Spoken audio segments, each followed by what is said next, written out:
Hello guys, आइए आज हम लोग शेरशाह सूरी के बारे में देखते हैं। शेरशाह सूरी का शासन 1540 से लेकर 1545 तक चला।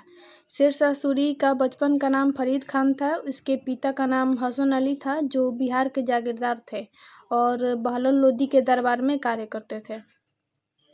हसन अली के मृत्यु के बाद शेरशाह सूरी बिहार के नामी शासकों के दरबार में काम करने लगा।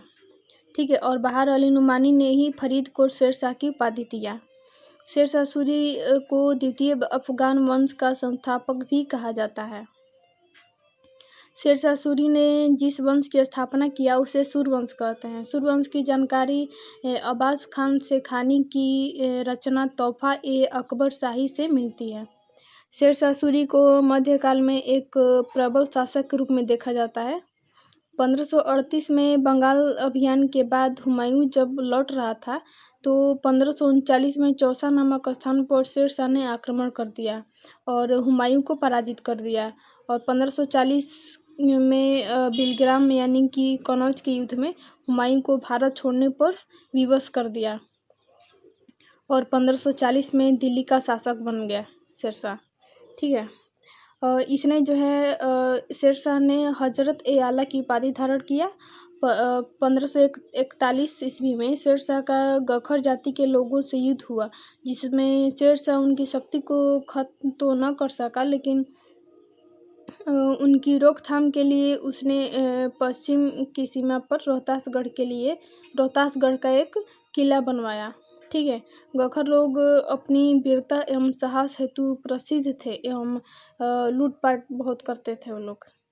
शेरशाह ने 1542 में मालवा पर आक्रमण कर उस पर अधिकार कर लिया। 1542 में मालवा पर आक्रमण किया। ठीक है। 1543 में शेरशाह ने रायसीना पर आक्रमण किया। माना जाता है कि शेरशाह ने इस अभियान में धोखे से राजपूत शासक पूर्णमल को मार डाला। पूर्णमल की मृत्यु के बाद राजपूत स्त्रियों ने जौहर कर लिया। रायसीना की यह घटना शेरशाह के चरित्र पर एक कलंक माना जाता है, क्योंकि ये मतलब धोखे से जीता था रायसीना का युद्ध। और 1544 में शेरशाह सूरी ने मेवाड़ अभियान किया और यहाँ के शासक मालदेव को पराजित किया। मेवाड़ विजय कठिन होने के कारण शेरशाह सूरी ने कहा कि मैं एक मुट्ठी बाजरे के लिए पूरे भारत को खो चुका था। मतलब इसको पता नहीं था कि मतलब राजस्थान के एरिया मेवाड़ वाला एरिया में मतलब उतना उपजाऊ एरिया नहीं है और वहाँ पर तो सिर्फ मतलब बाजरा ही होता है। ठीक है। तो इसलिए उसको मतलब कठिनाई पूर्वक जीता, लेकिन उसको उससे कोई ज़्यादा फायदा नहीं हुआ। इसलिए उसने कहा कि एक मुट्ठी बाजरे के लिए पूरे भारत को खो चुका था। और 1545 ईस्वी में शेरशाह सूरी ने कलिंजर अभियान किया। यह अभियान एक दासी यानी कि डांसर के लिए था, जिसे राजा कीरत सिंह ने देने से मना कर दिया था। उस अभियान के दौरान शेरशाह सूरी के सेना द्वारा छोड़े गए तोप का गोला कलिंजर की किला से टकरा कर वापस शेरशाह सूरी के समीप आ गिरा। सूरी की मृत्यु हो गई। कलिंजर का वर्तमान नाम अभी महोबा है। यह एमपी में है। शेरशाह सूरी को सासाराम में दफनाया गया। इसका बेटा इस्लाम शाह योग्य था, किंतु 1553 में आकस्मिक मृत्यु हो गई उसकी भी। ठीक है। इसके बाद फिरोज शाह शासक बना, जिसे उसके मामा यानी कि मुबारिक खान ने मरवा दिया उसे। शेरशाह सूरी के बाद कोई भी योग्य शासक नहीं बना और इस वंश का अंतिम शासक सिकंदर शाह सूरी था। अब देखते हैं शेरशाह सूरी का प्रशासनिक व्यवस्था। शेरशाह सूरी एक प्रबल शासक था। इसने बहुत से सुधार किए। इन सारे सुधार को अकबर ने भी अपनाया था। इसी कारण शेरशाह सूरी को अकबर का पथ प्रदर्शक यानी कि रास्ता दिखाने वाला या अकबर का पुरोगामी शासक कहा जाता है। टोडरमल शेरशाह सूरी के दरबार में भी सेवा दे चुके थे, जो कि फिर अकबर के दरबार में भी थे टोडरमल।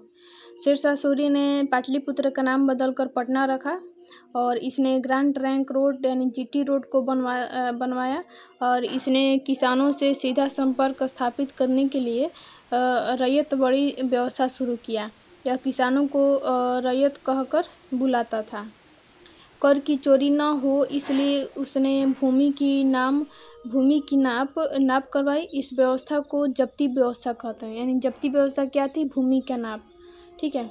इसने पट्टा एवं कबूलियत नामक नई व्यवस्था शुरू की। पट्टा पर कर का विवरण रहता था कि कितना कर लिया जाएगा और किस समय लिया जाएगा।